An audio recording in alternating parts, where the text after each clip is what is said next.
मथुरा मामले में इलाहाबाद हाईकोर्ट ने कल फैसला दिया था कि शाही ईदगाह मस्जिद का सर्वे होगा।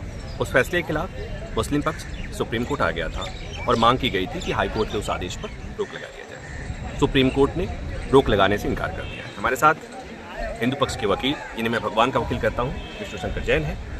विष्णु जी, कोर्ट ने जब मना किया, क्या करना? देखिए, बहुत स्पष्ट रूप से बात है कि मुझे ऐसा लगता है कि शाही ईदगाह मस्जिद ने जितने प्रोसीजर्स और लीगल प्रिंसिपल्स हैं उसको फ्लाउट किया है। जब कल इलाहाबाद हाईकोर्ट ने 2 बजे ये आदेश पारित किया था, एक जनरल प्रैक्टिस है सुप्रीम कोर्ट में कि अगर आप कोई मैटर मेंशन कर रहे हैं तो जो अदर साइड है, जो अफेक्टेड पार्टी, आप उसको इन्फॉर्म करेंगे। हमें कोई इन्फॉर्मेशन नहीं दी गई। ये मैटर कल मेंशन किया गया और आज इस मैटर को लगा दिया गया आइटम 54 के रूप में। सबसे इम्पोर्टेंट बात यह है कि कल जो इलाहाबाद हाईकोर्ट ने आदेश पारित किया था, उस आदेश को चुनौती भी नहीं दी गई by way of any proper SLP या फर्स्ट अपील, और सुप्रीम कोर्ट में मांग की गई कि इलाहाबाद हाईकोर्ट की प्रोसीडिंग्स को स्टे कर दिया जाए, और इसीलिए आज सुप्रीम कोर्ट ने इस प्रोसीडिंग्स पे स्टे लगाने से मना किया। तो अब चूंकि सुप्रीम कोर्ट ने स्टे लगाने से मना कर दिया है, तो सर्वे होगा? जी बिल्कुल, सर्वे होगा और इलाहाबाद हाईकोर्ट फ्री है 18 दिसंबर को इस केस में आगे प्रोसीड करने के लिए और मॉडलिटीज तय करने के लिए। 9 तारीख को सुप्रीम कोर्ट में, 9 जनवरी को सुप्रीम कोर्ट में जो सुनवाई होनी है, मामला लंबित है, वो क्या है? देखिए, एक इलाहाबाद हाईकोर्ट ने आदेश पारित किया था 26 मई 2023 को, जिसमें हमने मांग की थी कि नेशनल इंपॉर्टेंस का मैटर है। जैसे राम मंदिर का ओरिजिनल ट्रायल इलाहाबाद हाईकोर्ट ने किया था, उसी तरह से कृष्ण जन्मभूमि का मैटर भी इलाहाबाद हाईकोर्ट उसका ओरिजिनल ट्रायल करे। हमारी मांग को मानते हुए, सेक्शन 24 ऑफ सीपीसी की पावर्स को एक्सरसाइज करते हुए, इलाहाबाद हाईकोर्ट ने पूरा मामला अपने पास मंगा लिया ओरिजिनल ट्रायल के लिए। 26 मई के ऑर्डर को शाही ईदगाह मस्जिद ने सुप्रीम कोर्ट में चुनौती दी और जुलाई से लेके आज तक सुप्रीम कोर्ट ने इलाहाबाद हाईकोर्ट की प्रोसीडिंग्स पे कोई स्टे नहीं लगाया। तो एक बात और बता दीजिए, अयोध्या के मामले में रामलला विराजमान पक्षकार थे, मथुरा के मामले में श्री कृष्ण विराजमान।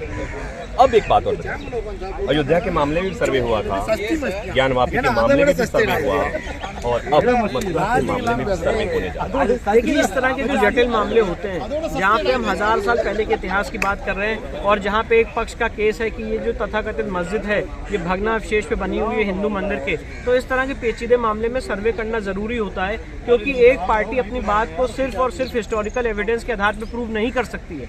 अगर आप मुझसे कहें कि सिर्फ मैं मजलिस आलमगीरी के बेसिस पे ये केस प्रूव कर दूं और जीतूं, तो आगे चल के यही बात आएगी कि वस्तुस्थिति क्या है, हमें समझना है आज ये मस्जिद कैसे दिखती है, जो हम कह रहे हैं उस मस्जिद के अंदर शेषनाग के सिंबल बने हुए हैं, उसको कैसे असर्टेन किया जाएगा जब तक कोर्ट उसकी फोटोग्राफी और वीडियोग्राफी नहीं करेगी। तो एडवोकेट कमीशन हमेशा इस तरह के केसेस में कोर्ट की आंख और कान होने का काम करता है, और इसलिए ज्ञान व्यापी के केस में एडवोकेट कमीशन हुआ था, राम मंदिर के केस में भी एडवोकेट कमीशन हुआ था, और शाही ईदगाह मस्जिद में भी एडवोकेट कमीशन का ऑर्डर हुआ है। और मैं एक बात और कहना चाहता हूँ, एडवोकेट कमीशन का जो ऑर्डर है ये नॉन प्रेजुडिशियल ऑर्डर है, ना स्ट्रक्चर को कोई क्षति पहुंचने वाली है, ना वहाँ पे डिगिंग होने वाली है, ना वहाँ पे किसी भी तरह का कोई ऐसा काम होने वाला है जिससे शाही ईदगाह मस्जिद को कोई क्षति पहुंचे। वो मस्जिद के फीचर्स क्या है, एज इट इज कैसे दिखती है, उसकी वस्तुस्थिति कोर्ट के सामने रिपोर्ट देने का मतलब काम किया आप ये इसलिए कह रहे हैं कि प्लेसेज ऑफ वर्शिप एक्ट 1991 के होते होते भी ऐसा हो सकता है? देखिए, प्लेसेज ऑफ वर्शिप एक्ट, हम लोग ये मान के चलते हैं कि प्लेसेस ऑफ वर्शिप एक्ट सिर्फ एक धर्म विशेष के लिए बना है। Places of worship act section 3 और 4 क्या वर्ड इस्तेमाल करता है कि किसी भी जगह का धार्मिक स्वरूप 15 अगस्त 1947 जैसा इंटैक्ट रहेगा।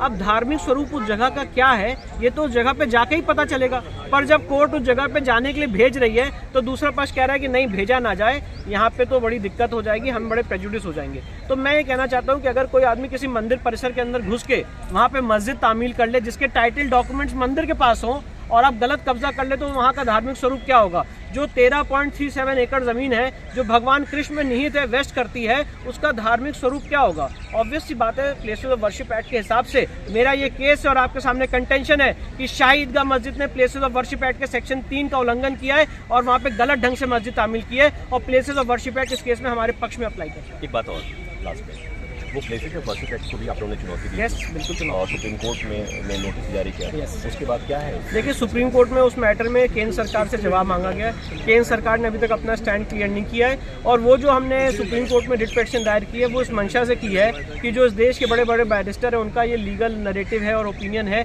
कि प्लेसेस ऑफ वर्शिप एक्ट लोगों को कोर्ट जाने से रोकता है, और राम मंदिर के बाद इस तरह के मामले ना छुए जाए, ना देखे जाएँ। तो हमने उस लीगल पर्सपेक्टिव से, उस इंटरप्रिटेशन से चुनौती दी है कि अगर ऐसा इंटरप्रिटेशन है तो ये एक्ट बेसिक स्ट्रक्चर का मर्डर करता है, क्योंकि संविधान का बेसिक स्ट्रक्चर है कोर्ट जाना। अगर आज बाबा साहब अम्बेडकर की कोई जीवनी उठा के पढ़ेगा तो बाबा साहब अम्बेडकर ने कहा है कि लोगों के कोर्ट जाने का अधिकार इस संविधान की आत्मा है, और अगर कोर्ट जाने का अधिकार कोई एक्ट छीनता है तो वो सुप्रीम कोर्ट के 5 जजेस जजमेंट का वायलेशन करता है और संविधान के बेसिक स्ट्रक्चर को वायलेट करता है। ये तो बहुत दिन हो गया जब सुप्रीम कोर्ट ने नोटिस जारी किया था केंद्र सरकार को, अब तक सरकार ने जवाब नहीं दिया, इसकी वजह से। अब देखिए, मैं सरकार का वकील तो हूँ नहीं, मैं इस केस में पिटिशनर हूँ। भगवान को मैं भगवान का वकील कह लीजिए, देवता का नेक्स्ट फ्रेंड कह लीजिए, आप जो भी क्या, जो आपका ऊपर है, जो भी आप मुझे अलंकार देना चाहते हैं। पर मैं सिर्फ कहना चाहता हूँ केंद्र सरकार क्या स्टैंड लेगी, क्यों नहीं किया है, ये तो गवर्नमेंट के लॉयर्स बता सकते हैं, गवर्नमेंट बता सकती है। मैं सिर्फ आपको लीगल तौर पे केस का आज क्या प्रेजेंट स्टेटस है दूँगा। कुल मिलाकर ये कि हाईकोर्ट के आदेश पर कोई रोक नहीं, सुप्रीम कोर्ट ने रोक लगाने से इनकार कर दिया। अब मथुरा में शाही ईदगाह मस्जिद का सर्वे होगा, कैसे होगा, उसकी शर्तें क्या होगी, कोर्ट को अभी तय करना है, लेकिन सर्वे होगा। नमस्कार, मैं हूं मानक गुप्ता। अगर आपको हमारा ये वीडियो पसंद आया हो तो इसे लाइक और शेयर जरूर करें, और हाँ, हमें सब्सक्राइब और फॉलो करना ना भूलें ताकि आप देश और दुनिया की कोई खबर मिस ना करें। तो जुड़े रहिए हमारे साथ और देखते रहिए न्यूज़ 24।